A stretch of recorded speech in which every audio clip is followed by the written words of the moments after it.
దేవుని వాక్యం చదువుకుందాము. కీర్తనల గ్రంథము 68వ అధ్యాయము 9వ వచనం. దేవా, నీ శ్వాస మీద నీవు వర్షము సమృద్ధిగా కురిపించితివి. అది అలసి ఉండగా నీవు దానిని బలపరిచితివి. చాలు. ఇశ్రాయేలు ప్రజలకు ఒక శ్వాసము లేదు. ఇశ్రాయేలు ప్రజలంటే ఎవరు? అబ్రాహాము, ఇస్సాకు, యాకోబులే ఇశ్రాయేలు ప్రజలు. వీరి వలన వచ్చిన వారే ఇశ్రాయేలు ప్రజలు. కాబట్టి వీరికి ఒక శ్వాసము లేరు. అలాంటప్పుడు దేవుడు వీరు ఐగుప్తులో బానిసలుగా బ్రతుకుతున్నారు. అలాంటప్పుడు దేవుడు ఐగుప్తు నుంచి విడిపించి కానాను దేశాన్ని ఇస్తూ వచ్చాడు.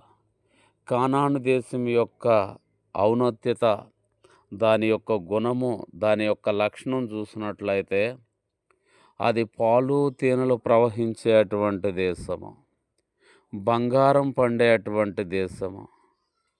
కాబట్టి అలాంటి స్వాస్థ్యానికి దేవుడు వారిని తీసుకొని వచ్చి దాంట్లో పంటలు బాగా పండాలని వరి చేనులైతే, మామిడి చేనులైతే, గోధుమలైతే, ఖర్జూరాలైతే, అంజూరాలైతే, ద్రాక్ష తోటలైతే అవన్నీ కూడా సమృద్ధిగా పండాలని దేవుడు కానాను దేశం మీద, లేకపోతే ఇశ్రాయేలు దేశం మీద సమృద్ధిగా వర్షం కురిపిస్తూ వచ్చాడట.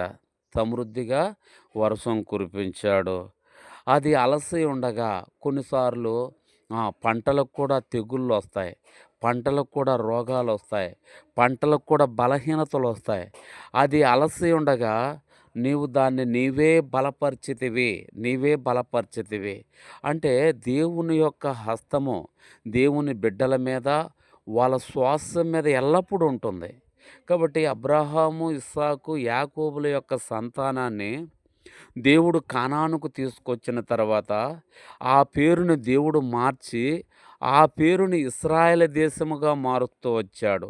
యూదా దేశముగా మార్చి సమృద్ధి ఆశీర్వాదాన్ని కుమ్మరిస్తూ వచ్చాడు.